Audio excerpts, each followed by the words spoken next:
যুদ্ধবিরতির পর গাজার রাস্তায় হামাস নিয়ন্ত্রিত পুলিশের টহল শুরু। প্রতিদিন শত শত ট্রাক ভর্তি খাবার ও চিকিৎসা সামগ্রী প্রবেশ করতে শুরু করেছে গাজায়।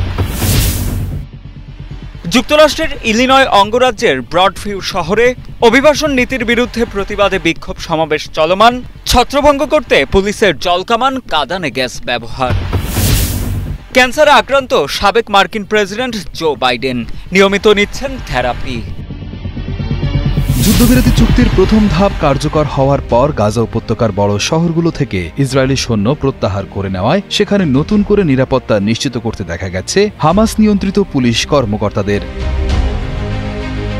গত 11 অক্টোবর শনিবার গাজা শহরের রাস্তায় তাদেরকে টহল দিতে দেখা গেছে। হামাসের একজন সদস্যের বক্তব্য অনুযায়ী এই অভ্যন্তরীণ বাহিনী গাজার সেই সব এলাকায় মোতায়েন করা হচ্ছে যা আর ইসরায়েলি দখলদারিত্বের অধীনে নেই।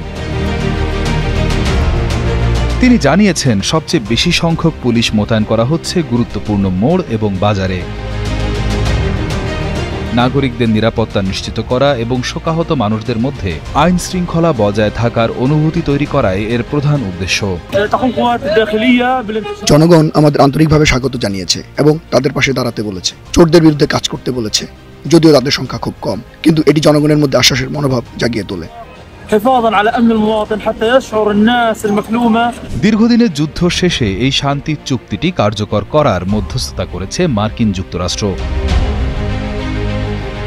চুক্তি অনুযায়ী ইসরায়েলি বাহিনী শহরগুলো থেকে সম্পূর্ণভাবে সরে গিয়ে গাজার প্রায় অর্ধেক এলাকার নিয়ন্ত্রণ রাখার পর হামাসের কাছে থাকা জীবিত 20 জন ইসরায়েলি জিম্মিকে 72 ঘণ্টার মধ্যে মুক্তি দিতে হবে। এই 20 জন জিম্মির মুক্তির পরই ইসরায়েল তার কারাগার থেকে দীর্ঘমেয়াদে সাজাপ্রাপ্ত 250 জন ফিলিস্তিনি বন্দী এবং যুদ্ধ চলাকালীন আটক হওয়া 1700 বন্দীকে মুক্তি দেবে।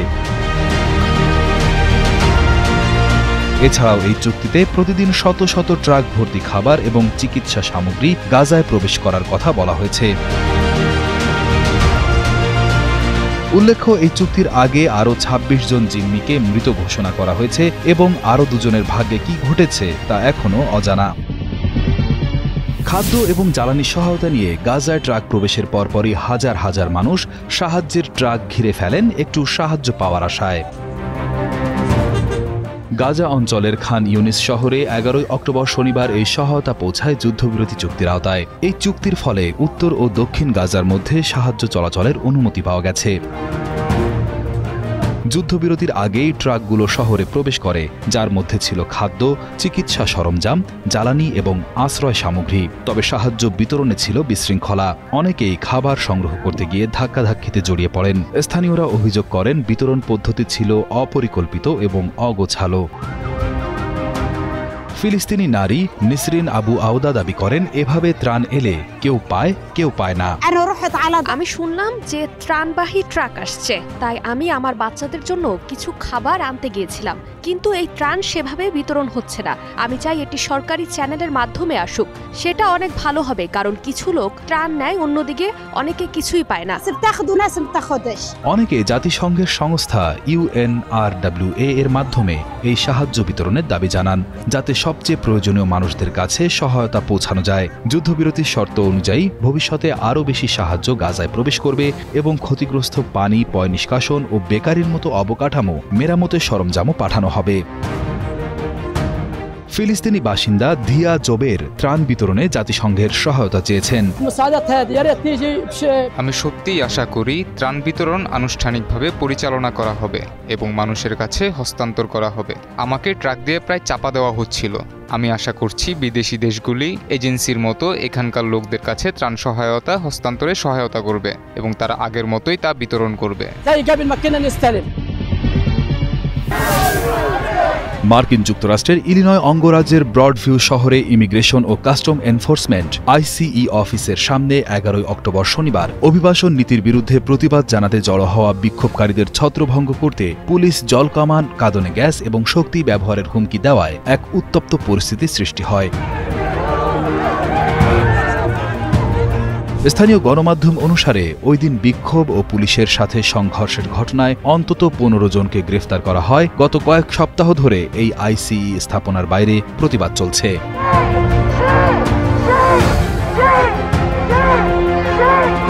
সকাল থেকেই শতাধিক মানুষ জড়ো হয় আইসিই অফিসের সামনে। তারা ব্যানার হাতে স্লোগান দিয়ে শান্তিপূর্ণভাবে প্রতিবাদ করছিলেন, কিন্তু বিকাল 5:30 মিনিটে পুলিশ ঘোষণা করে এটি একটি অবৈধ সমাবেশ এবং সবাইকে এলাকা ছেড়ে যেতে হবে।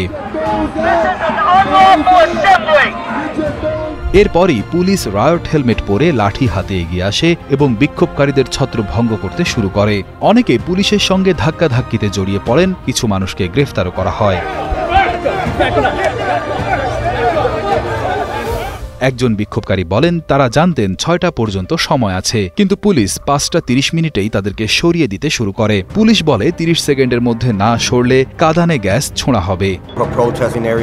আমরা বিক্ষোভ করছি, সন্ধ্যা 6টায় কারফিউ জারি করা হয়েছিল, কিন্তু শেয়ার হোল্ডাররা এবং রাজ্য পুলিশ সিদ্ধান্ত নিয়েছে যে তারা 5:30 মিনিটে বিক্ষোভ শেষ করতে হবে এবং আমাদের ছত্রভঙ্গ করতে শুরু করবে। ওরা সবাই লাইনে দাঁড়িয়ে আছে, এখন আমাদের এই ব্লকে জোর করে নামিয়ে দেবে। তারা প্রায় 3 মিনিট আগে আমাদের সতর্ক করে দিয়েছিল যে তারা কাঁদানে গ্যাস নিক্ষেপ শুরু করবে।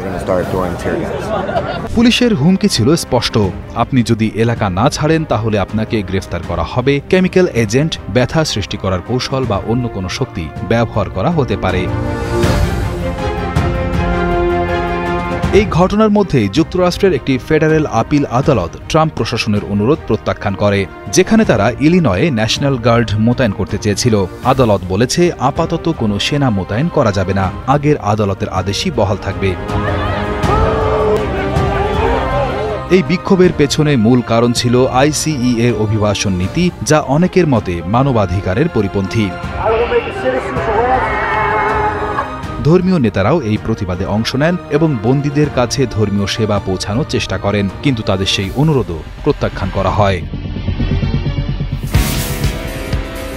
শান্তিতে নোবেল পুরস্কার পেতে চেয়েছিলেন মার্কিন প্রেসিডেন্ট ডোনাল্ড ট্রাম্প, তবে তার সেই ইচ্ছায় গুড়ে বালি। 2025 সালের নোবেল শান্তি পুরস্কার পেয়েছেন ভেনেজুয়েলার বিরোধী দলীয় নেত্রী মারিয়া কোরিনা মাচাদো।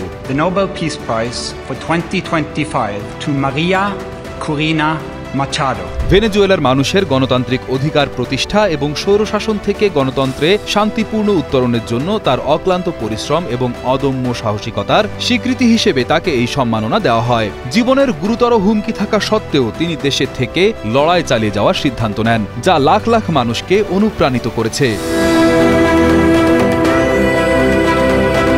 মারিয়া কোরিনা মাচাদো ভেনেজুয়েলার একজন অত্যন্ত জনপ্রিয় বিরোধী দলীয় নেত্রী।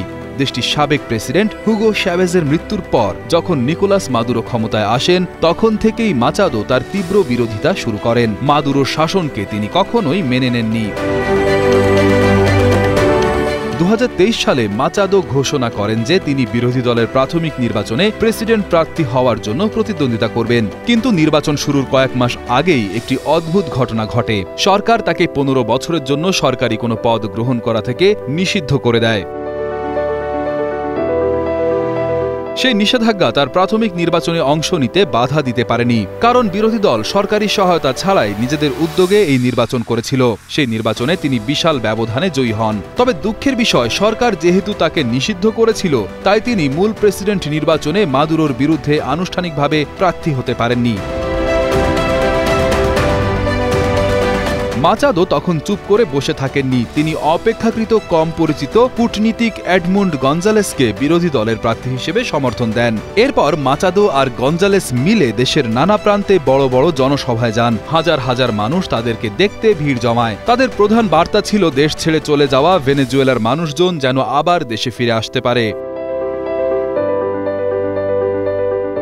জুলাই 2024-এ প্রেসিডেন্ট নির্বাচন অনুষ্ঠিত হয়। সরকারের নির্বাচন কমিশন মাদুরোকে বিজয়ী ঘোষণা করে, কিন্তু বিরোধী দল জানায় তাদের সংগ্রহীত ভোটের ফলাফলে দেখা গেছে তাদের প্রার্থী গঞ্জালেস 70% ভোট পেয়েছেন আর মাদুরো পেয়েছেন মাত্র 30% ভোট। এই ভোটের ফলাফলকে চ্যালেঞ্জ করে মাচাদো জনগণের কাছে শান্তিপূর্ণ প্রতিবাদের ডাক দেন। সরকার এই প্রতিবাদের সঙ্গে যুক্ত থাকার অভিযোগে 2000-এরও বেশি মানুষকে গ্রেফতার করে।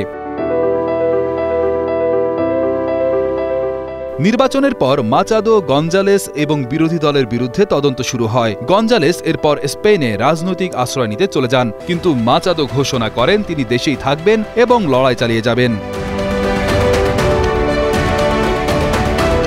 2025 সালের জানুয়ারিতে প্রেসিডেন্ট মাদুরো শপথ গ্রহণের বিরুদ্ধে আয়োজিত এক প্রতিবাদ সমাবেশে মাচাদো মাসখানেক লুকিয়ে থাকার পর আবারও প্রকাশ্যে আসেন এবং সাময়িকভাবে আটক হওয়ার পরও অল্প সময়ের মধ্যেই মুক্তি পান। তিনি আজও ভেনিজুয়েলার গণতন্ত্রের জন্য এক শক্তিশালী কণ্ঠস্বর হিসেবে পরিচিত।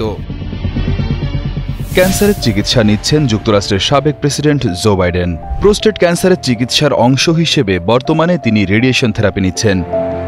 11 অক্টোবর মার্কিন সাবেক এই প্রেসিডেন্টের একজন মুখপাত্রের বরাতে এই তথ্য জানায় বার্তা সংস্থা রয়টার্স। বাইডেনের সেই মুখপাত্র জানান, প্রোস্টেট ক্যান্সারের চিকিৎসার পরিকল্পনার অংশ হিসেবে প্রেসিডেন্ট বাইডেন বর্তমানে রেডিয়েশন থেরাপি এবং হরমোন চিকিৎসা নিচ্ছেন। আগামী নভেম্বরে 83 বছরে পা দিতে চলেছেন জো বাইডেন। এর আগে চলতি বছরের সেপ্টেম্বরে তার ত্বকের ক্যান্সারের কোষ অপসারণের জন্য মোহজ সার্জারি নামে একটি অস্ত্রোপচার করা হয়। ত্বকের ক্যান্সার অপসারণের এই সুপরিচিত পদ্ধতির পর চিকিৎসকরা জানিয়েছিলেন, ক্যান্সারযুক্ত সব টিস্যু সফলভাবে অপসারণ করা হয়েছে এবং আর কোনো অতিরিক্ত চিকিৎসার প্রয়োজন নেই। কিন্তু উদ্বেগের বিষয় হল, গত মে মাসে ডেমোক্রেট দলের সাবেক এই প্রেসিডেন্ট নিজেই ঘোষণা করেছিলেন তার মেটাস্ট্যাটিক প্রোস্টেট ক্যান্সার ধরা পড়েছে। চিকিৎসকদের দল জানিয়েছেন, সাবেক প্রেসিডেন্টের ক্যান্সার আক্রমণাত্মক স্তরের হলেও এটি হরমোন সংবেদনশীল, যার অর্থ হল চিকিৎসায় এটি সাড়া দেওয়ার ভালো সম্ভাবনা রয়েছে। তবে বাইডেনের শরীরে শনাক্ত হওয়া এই প্রোস্টেট ক্যান্সার ইতোমধ্যেই তার হাড়ে ছড়িয়ে পড়েছে। এই সংক্রমণ কার্যকরভাবে নিয়ন্ত্রণের জন্য তিনি একাধিক চিকিৎসা পদ্ধতি বিবেচনা করছেন বলে সে সময় তার কার্যালয় জানিয়েছিল। গেল মাসে ত্বকের ক্যান্সারের চিকিৎসার পর বাইডেনের কপালে একটি বড় ব্যান্ডেজ দেখা গিয়েছিল। রোগ নির্ণয়ের খবর প্রকাশের পর বাইডেন সামাজিক যোগাযোগ মাধ্যমে লিখেছিলেন, ক্যান্সার আমাদের সবার জীবনেই কোনো না কোনোভাবে ছুঁয়ে যায়। আমি আর জিল শিখেছি, ভাঙনের মধ্যেই আমাদের সবচেয়ে বড় শক্তি লুকিয়ে আছে। সে সময় দেশের সংবাদ মাধ্যম এনবিসি নিউজকে কয়েকজন ক্যান্সার বিশেষজ্ঞ বলেছিলেন, যেহেতু বাইডেনের ক্যান্সার ছড়িয়ে পড়েছে, এর মানে হলো সংক্রমণ কয়েক বছর আগেই তার শরীরে শুরু হয়েছিল, যা হয়তো দেরিতে ধরা পড়েছে। তাদের মতে, বাইডেনের মতো বয়স্ক পুরুষদের সাধারণত প্রোস্টেট ক্যান্সারের নিয়মিত পরীক্ষা করানো হয় না। বাইডেন প্রেসিডেন্ট থাকাকালীন সর্বশেষ স্বাস্থ্য পরীক্ষায় প্রোস্টেট স্ক্রিনিং করিয়েছিলেন কিনা তা স্পষ্ট নয়। তবে চিকিৎসক দল বর্তমানে জানিয়েছেন, সাবেক প্রেসিডেন্ট জো বাইডেন ভালো আছেন।